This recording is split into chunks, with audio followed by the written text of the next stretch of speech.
Depuis la mort du pape François, les yeux du monde entier sont tournés vers la papauté. Ses funérailles et le futur conclave qui élira son successeur suscitent un vif intérêt médiatique. Notre question de discussion cette semaine, choisie par James Langlois. Pourquoi les Québécois sont-ils encore si fascinés par la papauté, alors qu'ils ne sont pourtant plus très catholiques, avouons-le? James, d'abord, est-ce que c'est vrai que les Québécois s'intéressent à ce point au pape ou à la papauté depuis que François est décédé? Bien, je ne sais pas, je suis un peu mitigé. C'est vrai qu'on peut avoir cette impression-là parce que, de fait, il y a, comme tu dis, il y a eu plusieurs articles, une grande couverture médiatique de tout ça. D'autre part, moi, je regardais les résultats sur YouTube, sur Google dans les derniers jours, puis les questions de pape ou de conclave ne sortent pas vraiment dans les résultats les plus populaires. Moi, ça m'a étonné aussi que, maintenant, tout le monde en parle. Je me doutais qu'il allait, par exemple, dimanche dernier, parler de la question de la mort du pape François, etc., du prochain pape, mais tu vois qu'ils ont comme mis ça en fin d'émission. Tu sentais presque ils l'ont fait un peu parce qu'ils se sentaient obligés d'en parler. Est-ce que c'est pas un intérêt à géométrie variable selon les générations? Les recherches Google, ça touche un peu plus les jeunes. Ouais. Puis je pense peut-être la télévision, où on a beaucoup parlé du pape, ça touche un peu plus les personnes de 65 ans et plus. C'est ça, ceux qui suivent plus les nouvelles, effectivement, c'est peut-être des personnes de plus vieille génération qui regardent encore la télé, ce qui n'est pas du tout le cas des plus jeunes. Puis quand je pense à la dernière visite papale, entre autres à Québec, les gens ont beaucoup relevé à quel point il n'y avait vraiment pas de monde comparativement à l'avenue de Jean-Paul II en 84. Donc, mais d'un autre côté, c'est vrai qu'il y a beaucoup de monde qui, on entend dire, s'intéresser à ça. Mais je pense qu'il y a une espèce de fascination. Ben, le film Conclave a peut-être participé à ça aussi dans la dernière année. Il y a tout un élément de mystère, de rôle. Les gens sont impressionnés dans un monde où finalement, il n'y a plus tant de... En tout cas, il y a encore des rituels d'une certaine manière, mais tu sais, le Vatican, tout ça, c'est quand l'Église catholique, c'est vraiment à contre-courant. Aujourd'hui, c'est peut-être une dernière monarchie qui existe sur Terre, là, avec celle du Royaume-Uni. Ben c'est ça. Moi, je pense que c'est surtout là, en fait, que se trouve l'explication. Là. Je veux dire, dans notre société qui est d'une platitude consommée, où il n'y a rien qui dépasse, tout est égal, tout est pareil. Le premier ministre, il n'y a aucune importance. Même les Québécois qui sont catholiques dans l'Église, la plupart font aucun cas de la présence d'un évêque dans une pièce, par exemple. Ben, finalement, le pape et l'Église catholique universelle à Rome, ben, quand même, c'est spectaculaire. Ouais. C'est cool. Moi, j'ai pas de difficulté à comprendre l'intérêt des Québécois qui ne sont pas catholiques pour ça.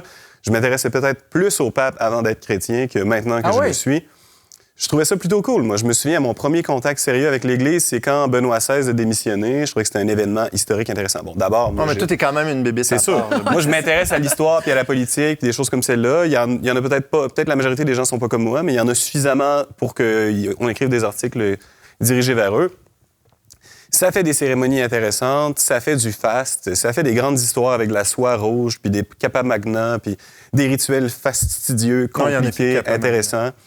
Et puis, c'est un peu, finalement, la même chose que lorsque la reine Élisabeth II est morte. Ça a été toute qu'une histoire, puis c'est intéressant de voir ça. Puis les journalistes s'excitent un peu parce que c'est un événement hors de l'ordinaire. On déploie beaucoup d'énergie, beaucoup de ressources, et finalement, on crée l'événement. Et ça nous sort de nos habitudes. Et il y a un contraste quand même important entre le pape François et entre Jean-Paul II. D'ailleurs, le pape François, bon, on dit souvent qu'il a beaucoup simplifié les funérailles. C'est pas tellement vrai. Elles ont été simplifiées un peu, mais quand même, il y a une orientation générale de simplification.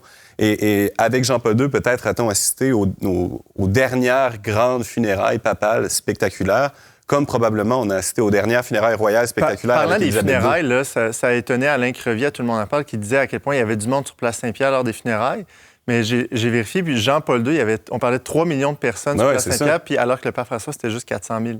Ah oui, quand même. Quand même, on est au Québec. Nos racines, qu'on soit croyant ou pas, sont judéo-chrétiennes, sont catholiques. Est-ce qu'il n'y a pas quand même quelque chose du fait que, même si on est plus croyant, plus pratiquant pour une majorité de Québécois, je pense qu'on peut dire ça sans se tromper aujourd'hui, il y a comme ce sentiment que ça fait partie de notre identité, notre héritage, qu'il y a peut-être... Oui, on a rejeté l'Église, mais le pape reste une sorte de chef spirituel, une conscience morale de l'humanité, surtout à une époque où les leaders ne sont plus des exemples moraux, ne sont plus des gens inspirants pour la plupart. Le pape reste une figure, disons, peut-être morale ou spirituelle, même pour les Québécois. Pensez-vous ça? Il y a quand même eu des textes assez critiques. Là. Je ne sais pas si tu les as vus passer, là, mais des journalistes québécois que je n'ai pas besoin nécessairement de nommer, qui en ont profité pour rappeler la misogynie de l'Église, l'homophobie de l'Église. Bon, fait que, tu la dis, pensée superstitieuse et complètement irrationnelle. Exactement. Là, croire en Dieu, c'est comme croire aux extraterrestres. Reste qu'ils n'ignorent pas l'Église, ils en parlent beaucoup. Non, mais le fait, lorsqu'un grand chef spirituel d'une autre religion meurt ou démissionne ou je ne sais quoi, je veux dire, on n'en parle pas. Là. Non, ça, c'est ça. Ça intéresse absolument personne. Donc, c'est clair que les Québécois voient dans le pape, les Québécois et les Occidentaux en général voient dans le pape une figure digne d'intérêt. Il y a quelque chose là qu'on n'a pas ailleurs chez les analogues. Moi, Simon, une chose intéressante, en tout cas, que j'ai remarqué dans les bas-fonds d'Internet, c'est-à-dire Twitter, c'est des nouvelles photos là, de cardinaux avec des lunettes de soleil, puis des choses comme ça, où c'est présenté comme très cool. Et j'observe ça de plus en plus, effectivement, une espèce que les jeunes admirent cette différence, admirent cette espèce de... Il y a comme un côté rebelle, un côté punk là, à ces images-là. Après tout, c'est des hommes en robe. Oui, aussi, c'est ça. Mais là, t'es du côté américain, je pense, plus quand... Non? Non, mais je pense... Je le sens un peu, là, aussi, tranquillement s'installer au Québec. Il n'y a pas la même attitude. Je préparais une jeune fille au baptême. J'ai rencontré certains jeunes qui se préparaient au baptême. Puis... il y a quelque chose chez eux qui me montrait qu'eux, ils trouvent ça cool. Ils trouvent ça cool, l'Église, ils trouvent ça cool, les pratiques. Alors que moi, il y a 10 ans, c'est à mon corps défendant là, que je me suis convertie. Là. Je me disais, on va rire de moi, on va trouver ça nul ou des choses comme ça. Mais je sens qu'il y a comme un changement de perspective chez les jeunes contribuant. Mais ça aussi, ça dépend des générations. Généralement, chez les bébés boomers, on va entendre beaucoup une critique de l'Église institution avec son faste, avec ses... On va dire qu'elle est très riche alors que son budget annuel n'est pas plus grand que celui de l'Université Laval à Québec. Alors que chez les jeunes, on admire la différence, le côté... Et d'ailleurs, ces boomers-là ont eu, avec le pape François, probablement le plus proche de ce qu'ils pourraient désirer. Ils en espèrent un autre. Ça a été malgré tout un pape qui a fait, dans les perceptions, beaucoup de gestes qui vont dans cette direction-là, de simplicité, d'égalité, d'horizontalité, même si souvent, en fait, ils ont été surinterprétés par les médias et les journalistes spécialisés dans le domaine.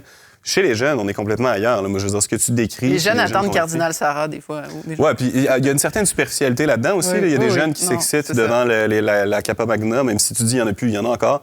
Et on s'excite, puis finalement, à quel point on a une compréhension fine de pourquoi une telle chose est viable dans l'Église catholique, ça, c'est une autre histoire. C'est un peu superficiel aussi. Dans le cœur du message chrétien, évidemment, c'est pas d'abord une question de vêtements, mais une question de charité. Mais tout à fait. Ça s'accroche à tous les nouveaux récits médiatiques, mais plus pour les jeunes, là, cette fois-ci, là, c'est-à-dire les tradwives ou des choses comme ça, là, une espèce de mouvement où on retourne à... Ah, mais c'est la montée de l'extrême droite, dans le fond. Tu peux l'appeler comme ça, là. Non, mais peut-être pas tant de l'extrême droite qu'un besoin de racines, de tradition, dans un monde où il y a beaucoup de changements, de bouleversements. Qui n'est pas mauvais, mais qui est quelque chose de l'image, puis un peu superficiel, un peu sans comprendre exactement ce qui se passe. Et bon, vu l'Église, comment elle fonctionne, il y a de très bonnes chances que ces gens-là soient déçus. Et là, on verra, il y aura un test finalement, parce qu'on aura l'occasion de vérifier si c'est seulement l'image qui compte ou si c'est notre Sainte Mère, l'Église, en dépit de l'imperfection ou de la variété des papes. Est-ce que c'est pas un peu rassurant comme figure aussi? Une sorte de grand-papa avec un discours de sagesse dans un monde, justement, de changement et d'anxiété. Lui, il est élu à vie. Il veut... Si les gens aimaient Papa Legault, pourquoi pas aimer le Papa le Pape?